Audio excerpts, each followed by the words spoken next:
Welcome to my channel Ayan আর with Hena kitchen. বন্ধুরা, আজকে আমি নিয়ে চলে এসেছি লেটা মাছের ভর্তার রেসিপি।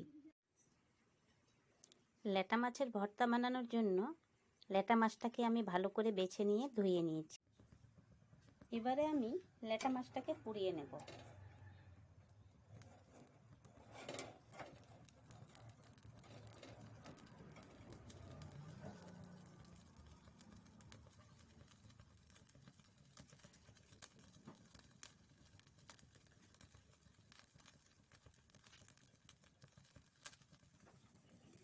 লেটা মাছের এক পিঠ পোড়া হয়ে গেছে, তাই আমি মাছটাকে উল্টে নেব।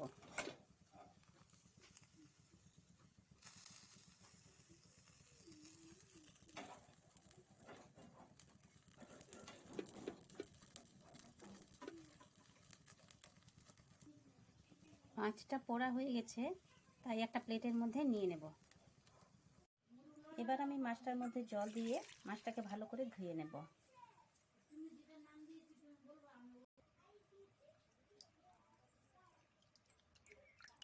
মাছটাকে ধুয়ে নেওয়া হয়ে গেছে।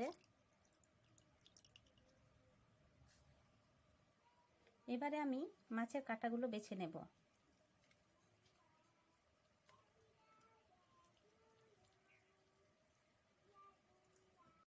লেটা মাছের কাঁটাগুলো বেছে নেওয়া হয়ে গেছে। এবারে আমি কড়াইয়ের মধ্যে দুটো শুকনো লঙ্কা দিয়ে দেব। এবারে এই শুকনো লঙ্কা দুটোকে ভেজে নেব। আপনারা লেটা মাছের ভর্তা বানানোর সময় অবশ্যই শুকনো লঙ্কা ব্যবহার করবেন, কারণ শুকনো লঙ্কা ব্যবহার করলে লেটা মাছের ভর্তার স্বাদ অনেক গুণ বেড়ে যায়।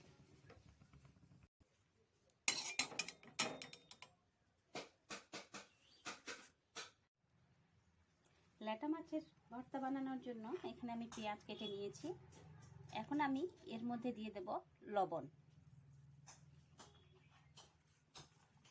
এই পেঁয়াজগুলো আমি লবণ দিয়ে ভালো করে মেখে নেব।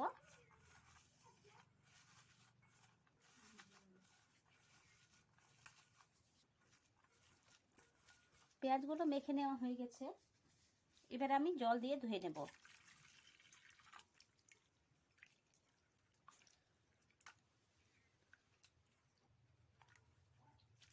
এই জলগুলো ফেলে দিয়ে আরেকবার ধুয়ে নেব।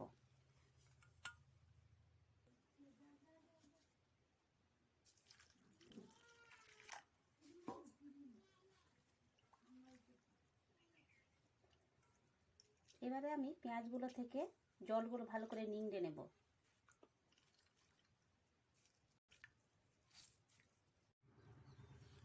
এখানে দেখতে পাচ্ছেন পেঁয়াজগুলো লবণ দিয়ে ধোয়ার ফলে কি সুন্দর নরম হয়ে গেছে। এবারে আমি লেটা মাছের ভর্তা বানানোর জন্য এখানে দুটো শুকনো লঙ্কা নিয়েছি ভেজে, আর 5টা রসুনের কোয়া নিয়েছি। এবারে আমি এর মধ্যে দিয়ে দেব লবণ।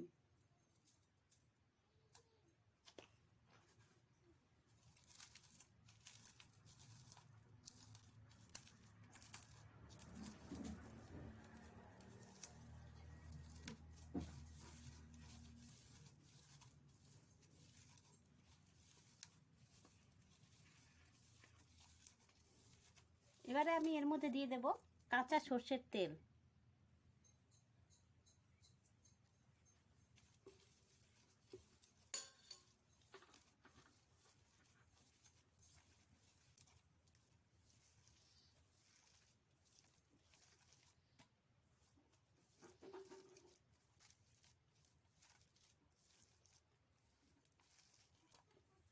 এবারে মাছগুলোর সঙ্গে আমি ভালো করে মিক্স করে নেব। ভালো করে মেখে নেওয়া হয়ে গেছে। রেডি হয়ে গেছে লেটা মাছের ভর্তা। আজকের এই রেসিপিটি আপনাদের কেমন লাগলো? যদি ভালো লেগে থাকে তাহলে একটা লাইক দিয়ে দেবেন, আর কমেন্ট বক্সে কমেন্ট করে অবশ্যই জানাবেন। যে নতুন বন্ধুরা আমার চ্যানেলটিকে সাবস্ক্রাইব করেননি তারা অবশ্যই সাবস্ক্রাইব করে নেবেন। ধন্যবাদ।